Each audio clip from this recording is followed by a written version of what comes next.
So I just finished hardwiring my Valentine 1.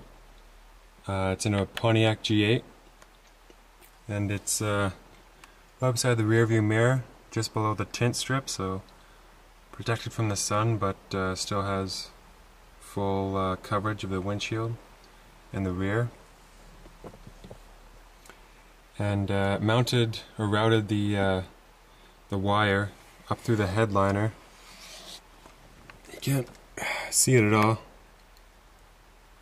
Kind of in the corner, but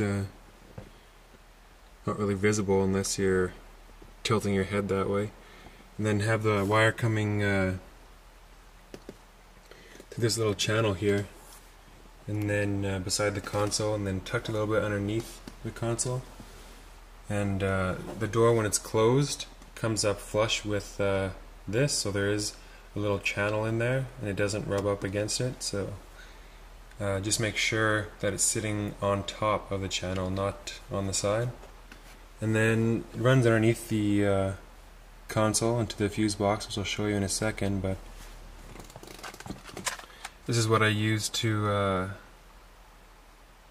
hardwire it at the fuse box. It's called a mini ATA circuit, and we have mini fuses in the G8 underneath the console, so you'll need a mini ATA circuit. As you can see, this is a regular.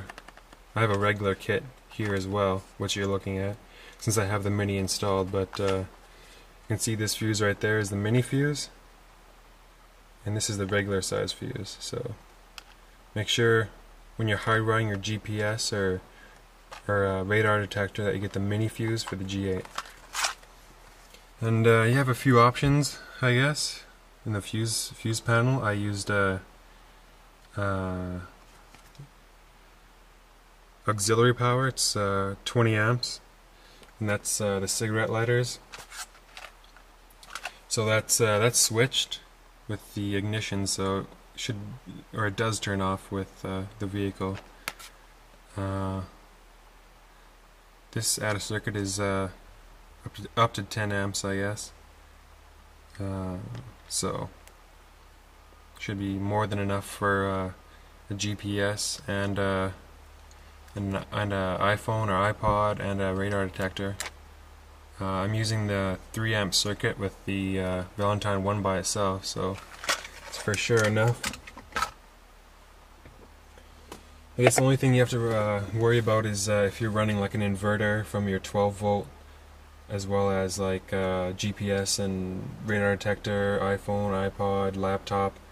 Just make sure that it's not over 20 amps, which it shouldn't be really. Anyways, down in the circuit box, like the Valentine comes with its own hardwire kit, which is basically a crimp that crimps onto a wire. And what the mini ATA circuit has is the regular fuse that was already there, and then it has a fuse on top which comes out with a wire. And this is from a different hardwire, or a different vehicle that I hardwired something in that I've taken out or sold now. And it just crimps on, I guess. You can strip it yourself, which was what I did, or you can actually use the connector, but you're gonna wreck your hardwire Valentine kit if you do that, whereas I can just throw some electrical tape on this if I need to in the future, heat shrink it or whatever. And show you down in the fuse box now. If you can see that, it's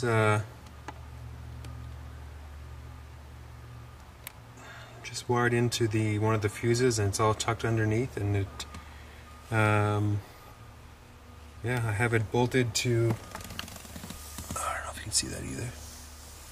Super dark and it's not focusing. There's a bolt just above the fuse box. Is that it? I think so. Anyway, and I just undid the bolt and then used the clamp and clamped it on. And yeah, that's about it, I guess. If I have a keys here, I'll show you how it turns on.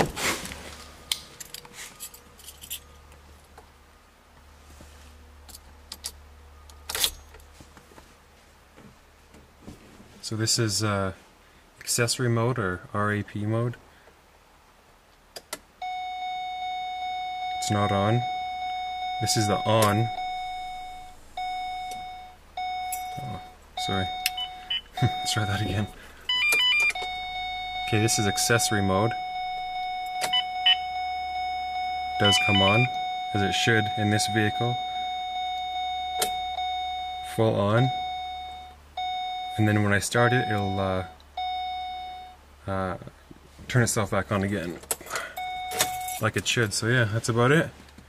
It works really nice. You don't gotta turn your radar detector on anymore. It's pretty hidden there underneath the tint strip, out of the way. I used to have a GPS with a non-hardwired GPS, and it didn't really bother me that the wire hung down, but it looks a lot cleaner this way, and I'm not worried about someone breaking into my vehicle or being tempted to when they see that. So yeah, I guess I'll show you from the outside.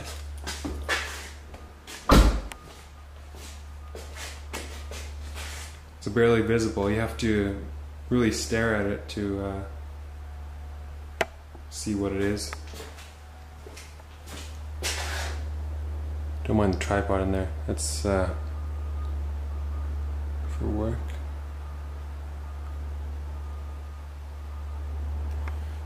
So yeah, that's it. Rate, comment, and don't worry about subscribing.